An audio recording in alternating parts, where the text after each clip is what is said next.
boîte de nuit, à 4 heures, toutes ces choses. Parce qu'elle ne savait même pas où elle allait avec Dieu. Elle a suivi ce qui brillait, elle a suivi l'effervescence, mais elle n'avait aucune vision de sa vie avec Dieu. Elle ne savait pas qu'est-ce qu'elle venait chercher dans la présence de Dieu.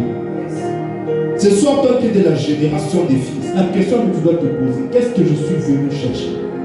Qu'est-ce que je suis venu chercher? Lorsque tu sers Dieu, tu ne sers pas Dieu pour rien. Lorsque tu sers Dieu, tu ne sers pas Dieu pour rien. Et alors lorsque tu joues au piano, en réalité, Dieu n'a même pas, Dieu n'a besoin de personne pour son œuvre. Lorsqu'il te donne quelque chose à faire, c'est pour toi d'abord. C'est à ton bénéfice. Tout ce que Dieu a en tiré des choses, c'est sa gloire. Dieu n'a pas besoin de jouer au piano. Il peut susciter même, les pianos peuvent commencer à jouer lui-même. Si Dieu a pu faire parler un âne, si Dieu a pu faire parler un âne, l'âne a parlé à Balaam comme ça. Un animal, il a ouvert la bouche de l'animal.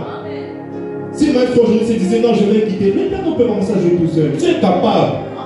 Mais s'il a mis maestro là-bas, c'est d'abord pour maestro. Il dit non, je vais t'élever à partir de ça. Et au travers de ton élévation, moi je vais en tirer ma gloire. Moi je vais en tirer ma gloire. Et lorsque maestro continue à faire ce qu'il fait, c'est parce qu'il a une vision. Il sait là où il va. Lorsque vous voyez maestro mettre la batterie, mettre les baffes, toutes ces choses, il sait là où il va. Il sait qu'un jour il va se réveiller, il organise une soirée de gloire, il arrive à déjà tout installé. Il se dit, ah, je savais où j'allais en faisant toutes ces choses. Aujourd'hui, on est en train de les faire pour moi. Aujourd'hui, on est en train de les faire pour moi.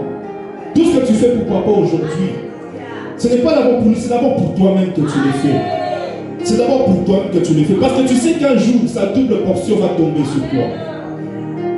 Tout ce que tu fais pour cette œuvre, tout ce que tu fais pour le mystère, c'est parce que tu as une vision précise de ce que tu as en tiré, de ce que tu es en train de faire. Lorsqu'on fait des appels de fonds, ne te mets pas en tête que non, je ne fais pas des calculs. Non, pense d'abord à toi. Quand je donne ça, c'est au bénéfice de Christ, c'est d'abord à mon bénéfice à moi. Dieu est le maître de l'or et de l'argent, comme le dit la Bible. Donc rassure-toi que tu peux donner beaucoup, mais si tu ne donnes pas avec ton cœur, il n'y a rien. Il n'y a rien.